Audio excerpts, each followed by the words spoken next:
you doing? It's been about 3 weeks since I've had a chance to go out and actually do some really serious hiking. And as you can see, I picked a really great day. As you notice, I am not wearing no layers or a coat.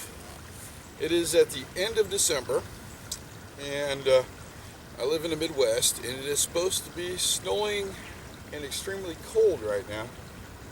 And it's about 70 freaking degrees out. Can you believe that? In December. I'm not going to complain, trust me. So what we're going to be looking at today is I got this brand new pack. Take a look at that there.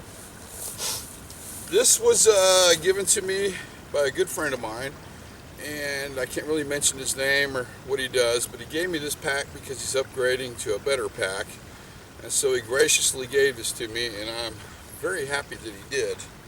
This is the Molle 2 RuckSack, large, so there's a lot of space in here, and we're going to take a real close look at that and kind of see how this video goes. I'm not sure what I'm going to do, so making this pack took off. Now, important safety tip, this pack does have the quick releases on it, and a little while back I tried the quick releases and they do work.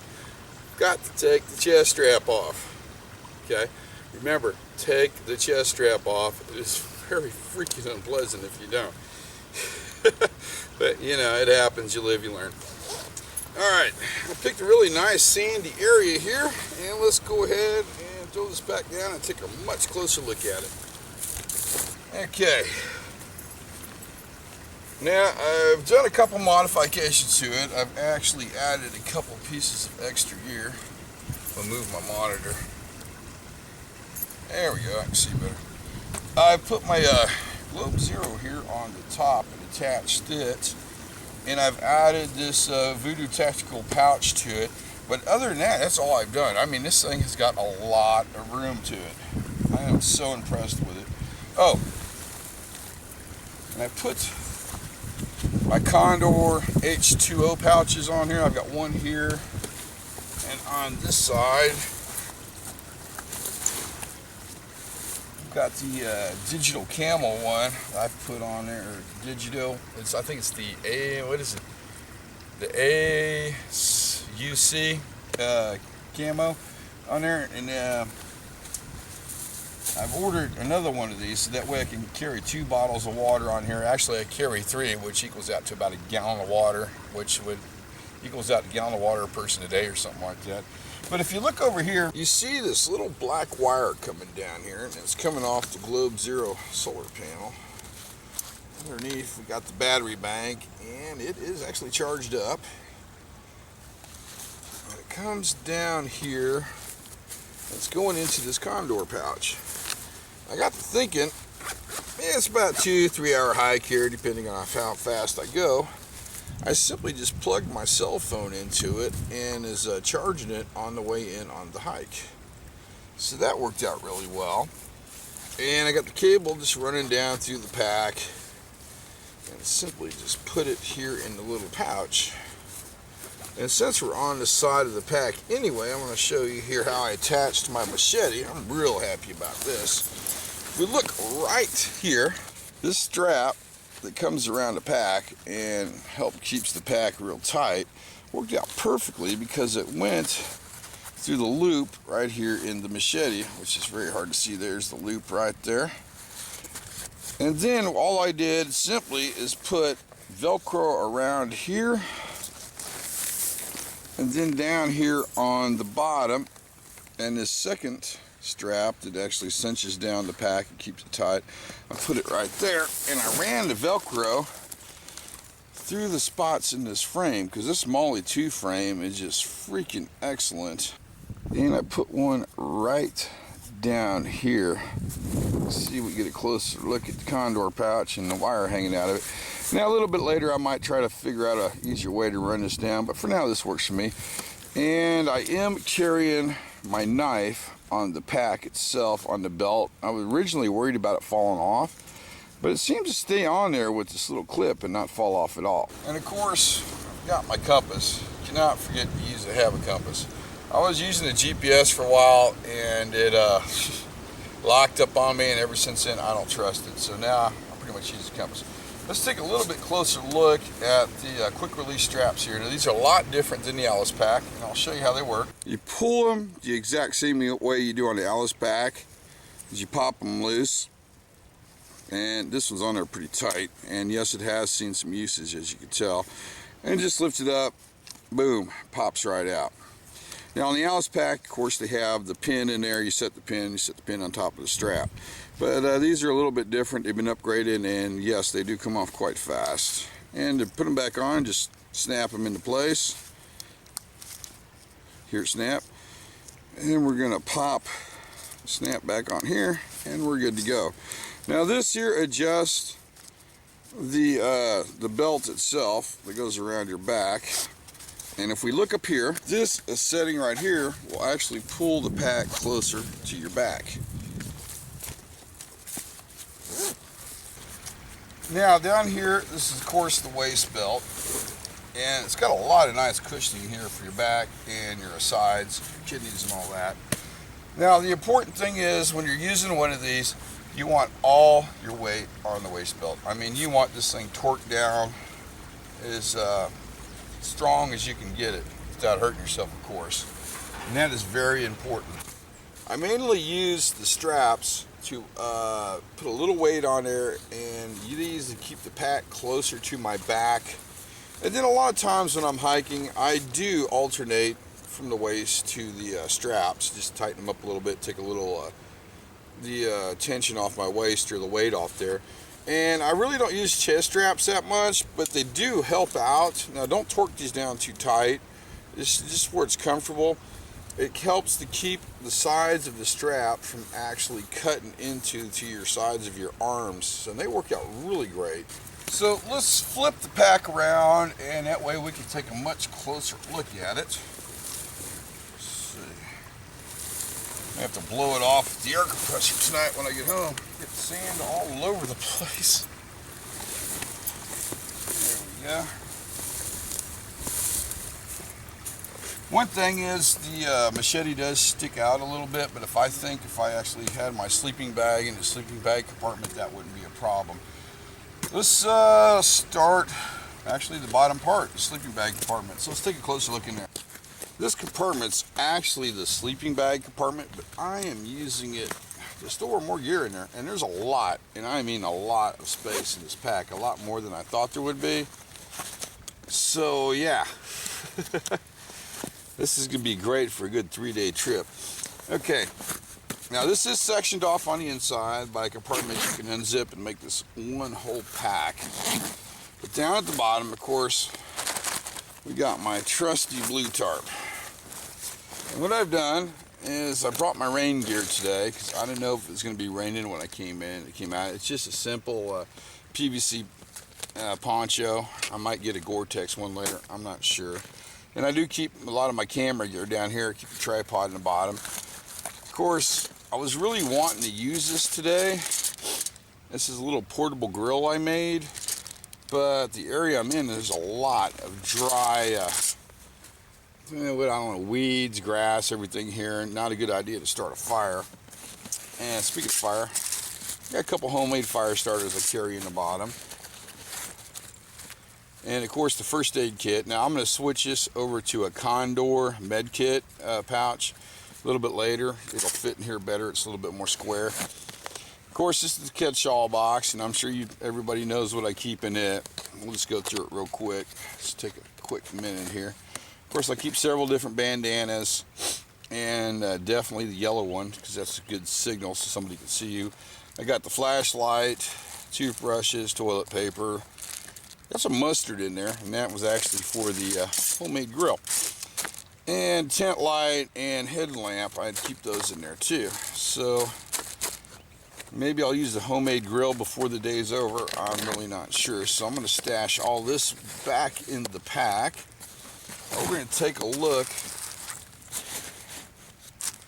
at the tactical voodoo pouch I put on there.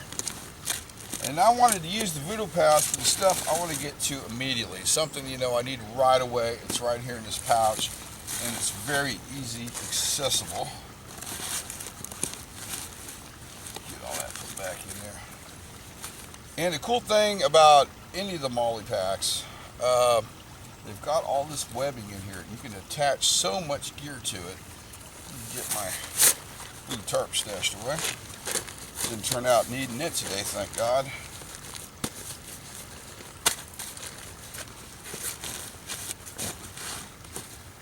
Alright. These zippers on there, they're really neat. They're a nylon. That means they're not going to rust. But I do suggest running a little wax on them. Basically, chapstick works perfectly to make these things move. You don't want to use anything oil-based because that just gums up with all the dirt. But the wax does not do that. It's just a little tip for you there. Okay.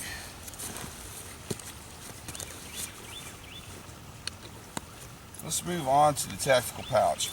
If you look right down here, you can see it goes to the Molle webbing, and they've got 4 of these straps on here. That means this thing is not going anywhere, so whatever you put in there, it's not going to fall off.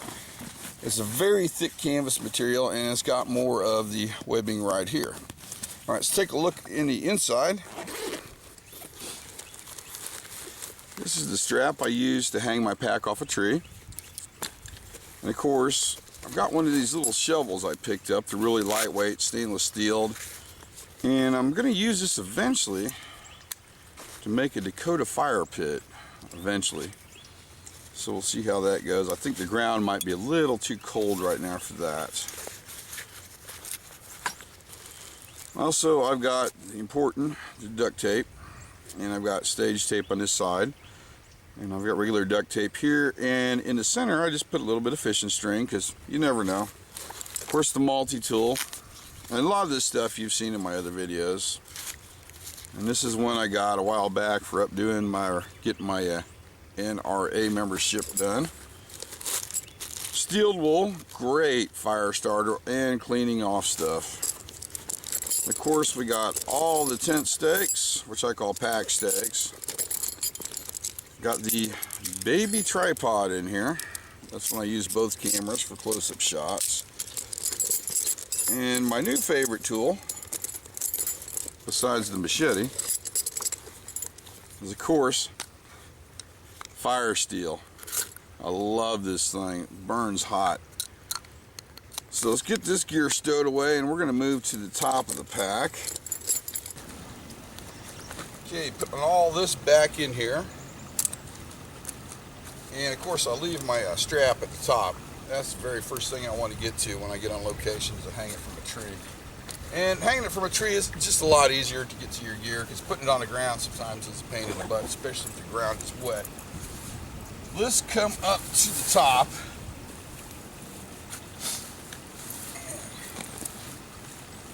Wedge that in there. In fact, I'm going to pull the machete. The good thing about the way I have the machete mounted there, I can just reach behind my back and grab it and pull it out with no problems whatsoever. But I'm going to take it off right now. That way the sheath's a little bit more flexible. Okay, now I've got, let me restrap this up so I can show you how I got it set up, or actually hook it back in. The Globe Zero solar panel up here, and what I did is I got it attached here. And the reason I put this on here is because I crawl under a lot of stuff, and I don't want this actually flopping up on me, just in case I don't want to get hit. Then I simply attached it here and here with these little hooks, and they worked out great. And the good thing about having it this way is I can just pull this cable out a little bit. There we go. Flip it up. Yeah, battery is almost charged, and we're not having direct sunlight today. Just kind of flip it up and out of the way. That way I don't have no problems with it. And this is pretty sturdy. I found that I've been using this for a while now, and I haven't really had any problems with it. So the Globe Zero is a great little solar panel charging system. I'm very happy with it. Okay, we're going to flip it up. If you look on the back of the pack here, and yes, this has seen quite a bit of use. It has been in action, and one day I'll get the history from it. Hint, hint. You know who I'm talking about. And find out more, but it's definitely seen some action. But it's got all that Molle webbing. You can attach quite a bit of stuff on there. Now on the back here, This is actually either a map case or eventually I'm going to put my rain gear, but right now I just keep some polycord and of course trash bag to cover the pack up, and just more Ziploc bags because you never know. Another thing I did, and I just kind of modified it just a little bit, not much, is I put 2 more carabiners on here to help hold this up because I don't have it loaded all the way. And it just kind of helps keep everything tight. I don't know if I got enough gear to put in here, to be honest with you. Funny, isn't it? Okay, now let's take a closer look on the inside. This, I'm going to have to show you here in a little bit. This is my portable cook kitchen. And we'll talk about this a little bit later on, towards the end of the video. And I've got just with me today 3 basic meals. I was going to have breakfast this morning, wasn't hungry. I just had a little breakfast bar instead. I got my scrambled eggs, of course the Mountain House products. And this is going to be dinner tonight. Chicken teriyaki with rice is really good. And of course, this is going to be actually a snack here in a little bit because I'm getting kind of hungry, not much, but you just add water to this. Now, I tried to make some of these a while back. Check out my Facebook page and you'll see how that ended up. And just on the inside, of course, I'm a firm believer in bringing gloves with you. I just am.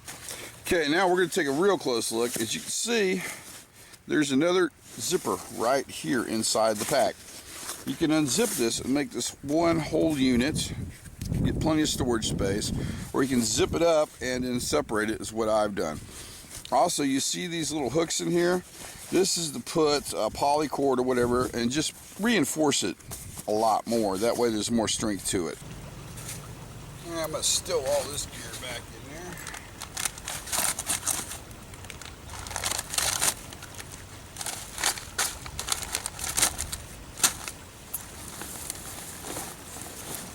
Let's take a closer look at my portable kitchen. Now this is not going to be for ultralight backpacking. I'm telling you that right now. It's heavy. The reason I did this is I wanted to simulate the exact same weight I would be carrying if I had a full dress pack for an overnight stay. And I put it on my scale and I missed it by 4 pounds, but that's okay. I just want to see what the pack would do. What this is kind of like a knockoff military butt pack, and it comes with the Black Hawk quick release clips on here. And stop by my Facebook page and I'll talk more about those. But it's not bad. I originally got it for another pack design or pack setup, and I decided to use it with this pack because the main reason is if I do load up the inside of the pack with the quick release hooks on here, I can just strap it to the back of the pack, but I don't need to do that right now. So what it is, my portable kitchen, and let's take a really close look on the inside and I'll show you exactly what's in there. As you know, I really like cooking during the outdoors, and I picked every utensil up that I like to use. We're going to start off with this here. Now I separate these. This is for my ultralight setup, and then this is for fire if I'm going to use a fire that day, and I just kind of alternate back and forth. But I decided to put it all together because I want to do several good cooking videos this spring and summer, and I'm going to kind of keep that a secret right now. But I've got the MSR frying pan, stainless steel, very thick and guaranteed not to warp over a flame. We got the Texport pot, and inside, of course, everybody knows I keep a towel in my little cup. So that there. And let's hopefully not get sand in here because I might make dinner before I head out. I'm not sure. Now this is the ultralight kit, and I did a video about this a while back, and we'll go through it real fast. Once again, another towel, and the Crown Royal bag kind of keeps it all together from rattling on you. And basically this is the Coleman Max cook kit, and this is the inside set of pots. And waterproof matches, jet boil fuel cell, and this is I got this off of Amazon, $8. It's extremely ultralight backpacking stove. Now I've already screwed up the piezo ignition on it. I'm not sure what the hell I did to it, but I didn't get it for that. I mainly got it because it's very small and it does work. Sounds like a little freaking jet airplane going off when you're using it. And this all fits together quite nicely and is very light. I think it's under maybe a pound. I have to get a smaller scale to weigh these out. Can you believe that just happened? And you think I'd edit that out? Nah, I'm gonna leave it in there.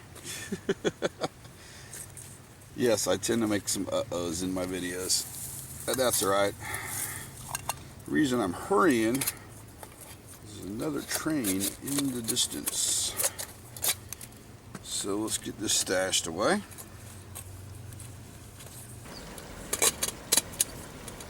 And we're gonna put the towel back on there. I've accumulated a little bit of sand on it.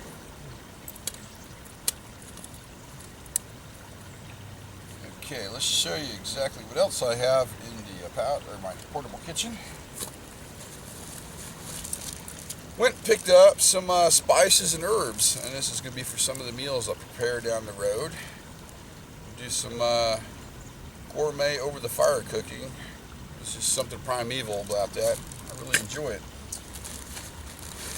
And of course we got all my sporks, titanium spork, plastic spatula.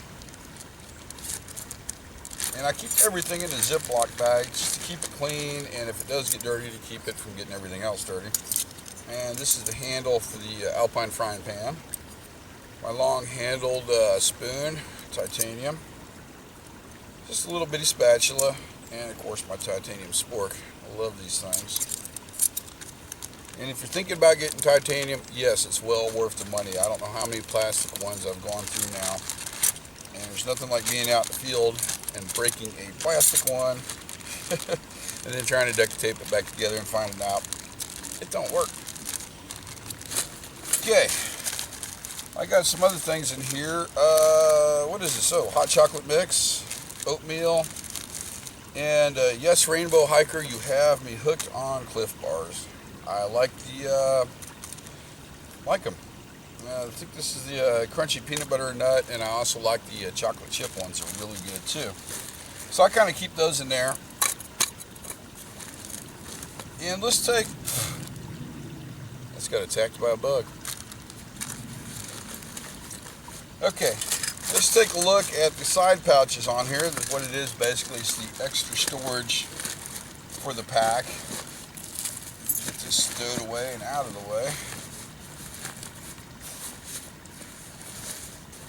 And this does have cinch straps on it, so if you do want to carry extra gear in it, you can, and cinch it down real tight. And it does have some of the Molle webbing, but not much. So let's get this little booger over here for now. Okay, let's do this side. Really doesn't have much in it, but we'll take a close look at it anyway.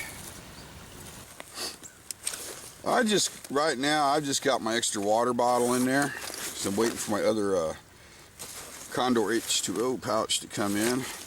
But there's quite a bit of room. You can put clothes, socks, whatever you want in these things, something you want to access really fast. Of course, they got the drawstrings on them.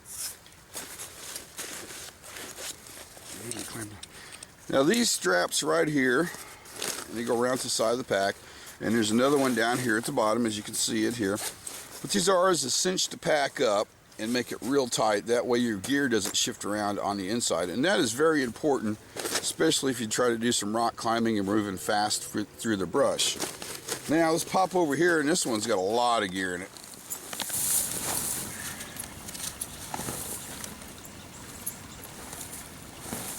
Okay. Now what I have in here is my important pouch, stuff I need to get to immediately, like emergency immediately. So let's take a closer look, shall we? Okay, right off the bat, the wind's coming up, figures. Medical needs, and this is where I keep all my snacks. I've got protein bars, breakfast bars, drink mix. I got some trash blowing out I need to put back in. And when you're hiking, you use a lot of energy, and I excuse me, did find a way to actually prove that fact, and that'll be another video, of course. And right now I'm carrying some hard candies. I really like these, and they do have a lot of sugar, and it's kind of a boost of energy. And I got a backup shirt because I did not know how cold it was going to be today, because on the way back it looks like there's a front moving in, and I might want a double shirt. Got my hat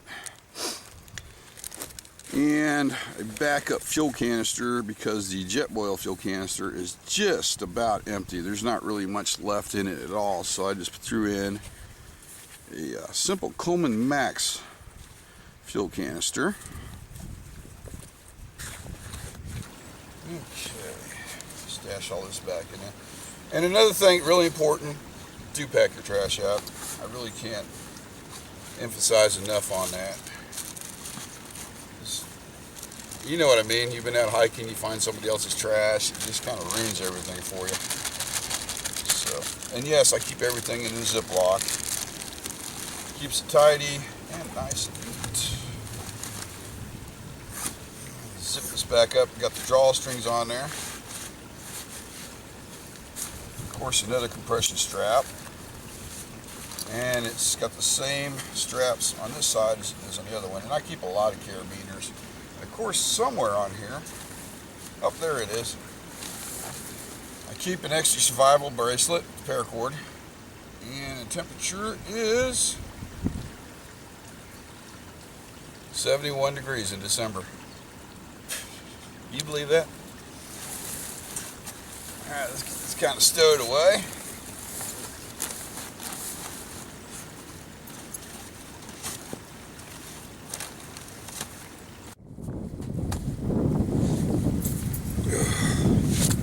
I am just covered with sand. But like I said, a lot of room, a lot of versatility, and this is the first trip on this pack, and it's the Molle 2 RuckSack large.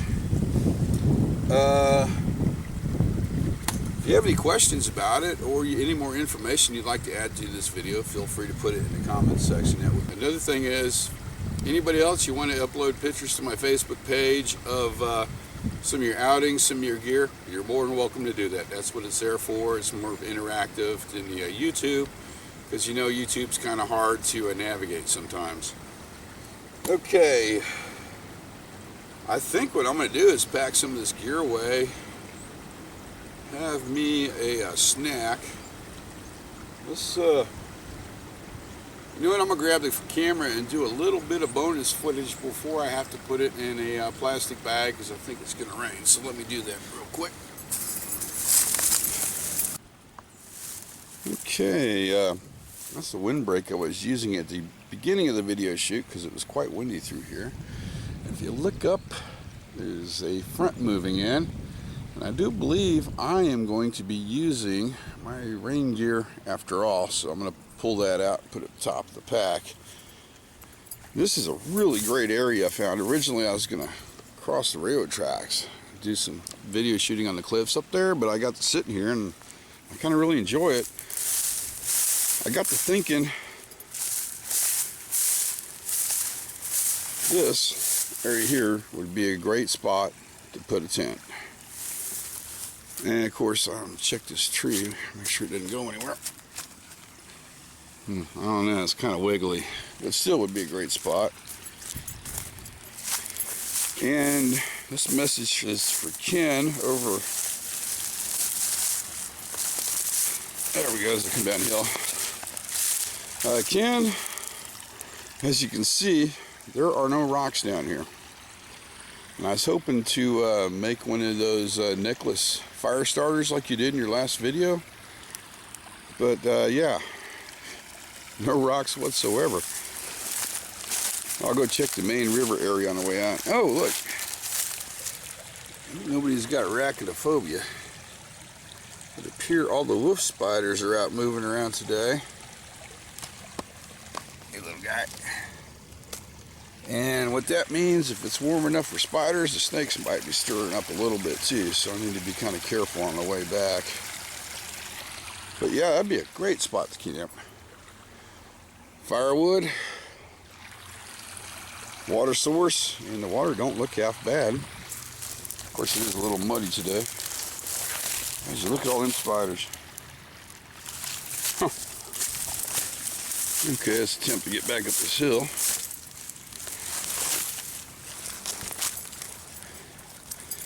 And let's go up here and take a look at the river. Let's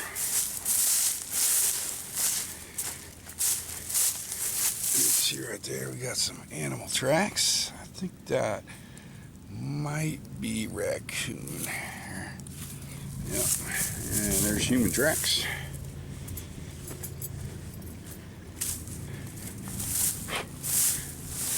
There's some people fishing.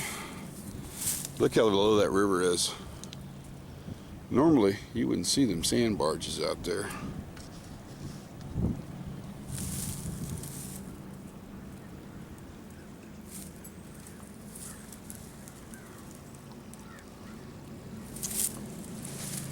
And yep, there is definitely a front moving in. Huh.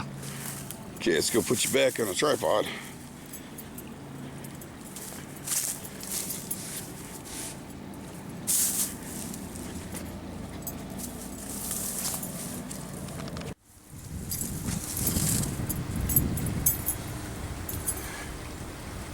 Okay, that concludes this video.